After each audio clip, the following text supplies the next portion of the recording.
Aqui a gente está falando de metais pesados, mas isso poderia ser também, por exemplo, agrotóxico. O DDT, que vocês já devem ter visto em várias questões de ecologia, ele acabava se acumulando ao longo dessa cadeia alimentar também. Nos Estados Unidos isso aconteceu e ele trouxe vários prejuízos à saúde das pessoas. Aqui no Brasil não era usado tanto DDT na época, mas hoje em dia isso acontece com outros tipos de agrotóxico, inclusive porque agora no Brasil foi liberado muitos agrotóxicos que são proibidos no resto do mundo. Poderia também vir uma questão falar das minas que são legais, então dos garimpos legais. Então também liberam substâncias na água que acabam se acumulando. Aqui eu dei o exemplo do predador de topo, ele ser uma coruja. Mas esse peixe, ele poderia ter sido pescado por uma pessoa, por um pescador da comunidade ribeirinha ou de um próprio indígena, e acabaria que esse metal pesado ia se acumular no corpo dos humanos, certo? Inclusive, os indígenas, com esses desastres, eles foram muito prejudicados, porque a água foi contaminada, então eles não têm acesso à água que não está contaminada. Eles vivem da caça, da pesca, então todos esse alimento que eles consomem vão estar contaminados com isso também. Mas eu acho que essa parte de metais pesados, os efeitos dos metais pesados, eles vão ser melhor explicados pela professora Nanu. Então, vamos continuar a nossa aula, né? Já deu 15 minutos que eu falei. Agora a gente vai continuar a aula com outros dois professores que são mais maravilhosos também, que é a professora Nanu, que ela é bióloga e ela é química. E depois a gente vai continuar a aula com o professor Diogo Sene, que ele vai falar mais desse aspecto social destes desastres ambientais. Gente, se vocês tiverem dúvida, não precisam ficar com vergonha, vocês podem interagir também. E se vocês tirarem foto para vocês colocarem no Instagram, marca o meu Instagram da biologia, tá? Bioisanegre também, para a gente poder divulgar e convidem os amigos de vocês, certo? No final da aula também, se vocês quiserem conversar ou se vocês tiverem dúvida, se tiver vergonha de falar, pode mandar no chat também, que eu vou estar vendo o chat. Agora que eu não estou falando, fica mais fácil acompanhar. E não se esqueçam que o Zoom, quando dá 40 minutos, ele cai. Aí é só a gente retornar pelo mesmo link, certo? Dúvidas da parte ambiental? Então, agora eu vou passar a palavra para a professora Nanu, certo? Oi, Nanu, boa noite. Oi, gente, boa noite. Primeiro, quero parabenizar, Isa, a sua iniciativa. Poucos professores têm esse tipo de iniciativa. Estão conseguindo me ouvir? Tô. Meu cachorrinho resolveu fazer barulho, mas estamos em casa, é assim mesmo. Normal. Olha só. Nós vamos falar um pouco. Nós continuamos falando de barragens de rejeitos. A professora Isabela falou brilhantemente. A única coisa que eu acho muito chato na professora Isabela é que ela não foi minha professora. O resto eu acho legal, mas não daria, né, pela idade. Mas o resto tá valendo. Gente, o que acontece? Nessas barragens, a Isabela falou da barragem de Brumadinho e de Mariana, mas, na verdade, assim, o Brasil sofreu ao longo dos anos uma série de tragédias. Então, antes de Mariana, em 2014 e 2013, a gente também teve algumas barragens que se romperam, mas com uma proporção bem menor.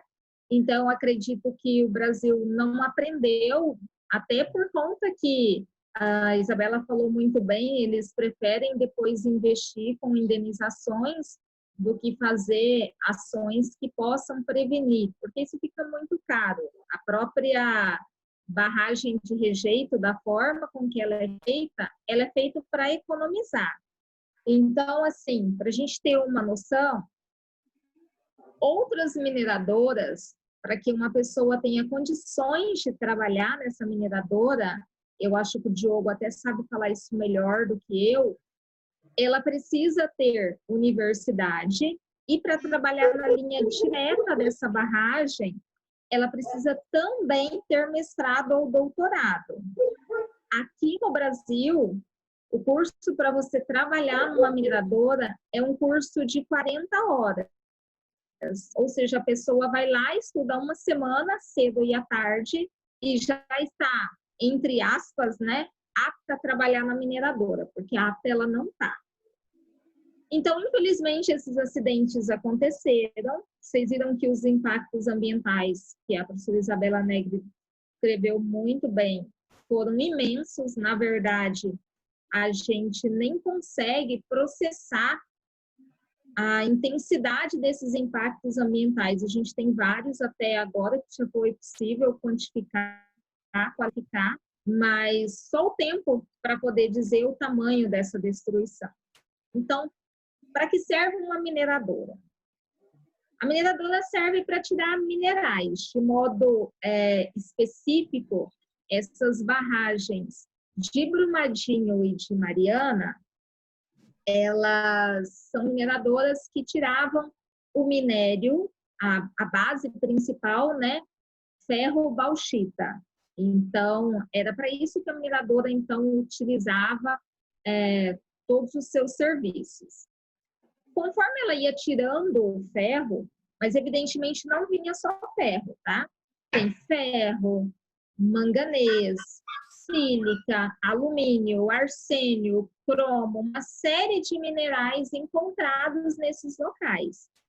Então, eles aproveitavam o ferro e o restante é o que a gente está chamando aqui de rejeitos. Então, junto da água, junto da lama, todos esses metais que, economicamente, a mineradora não os usava e eles estavam armazenados na forma que a professora mostrou aqui, fazendo a própria barragem. Quando houve rompimento dessas barragens, esses metais se espalharam.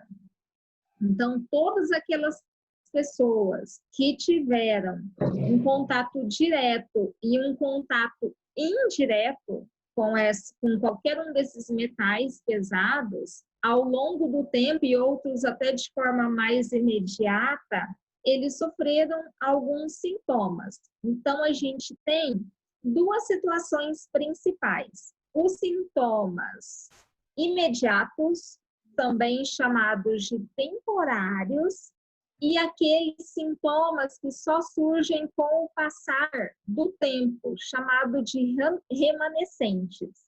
Então, assim, as pessoas que estavam lá sobre a lama, ou as pessoas que trabalharam no resgate, como os médicos, os enfermeiros, o pessoal da prefeitura, os bombeiros, essas pessoas, de efeito imediato, os principais sintomas relatados por elas foi, por causa dessa presença de metais pesados, elas sentiram vômito, diarreia, dor de cabeça, alguns tiveram convulsão e falta de ar.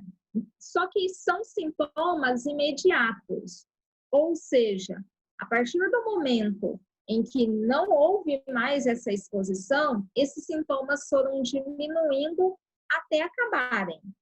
Mesmo quem não teve a exposição direta nessa lama, mas que estava ali na região, de alguma forma ele foi afetado por esses sintomas. Teve alguma coceira, ou algum vômito, ou uma ânsia, uma dor de cabeça. Por quê? Porque a água foi contaminada e essa água era usada para irrigar a lavoura, ou seja, os alimentos também continham metais pesados. Aí a gente pode pensar, mas é só lavar esses alimentos antes de consumir, né? Sim, só que como a água estava contaminada, mesmo lavando, ficava ainda a quantidade de metal pesado presente ali naquele alimento. Então, houve essa ingestão do alimento vegetal, do alimento animal, não só dos peixes, porque vários peixes morreram quando há muito metal pesado na água. Os peixes não conseguem fazer uma perfeita oxigenação. Ou seja, eles acabam morrendo por falta de ar. Eles morrem, mesmo tendo oxigênio disponível, eles não conseguem aproveitar esse oxigênio disponível. E esses peixes também têm metal pesado. Então, quem consumiu esse peixe também acabou sentindo esses sintomas.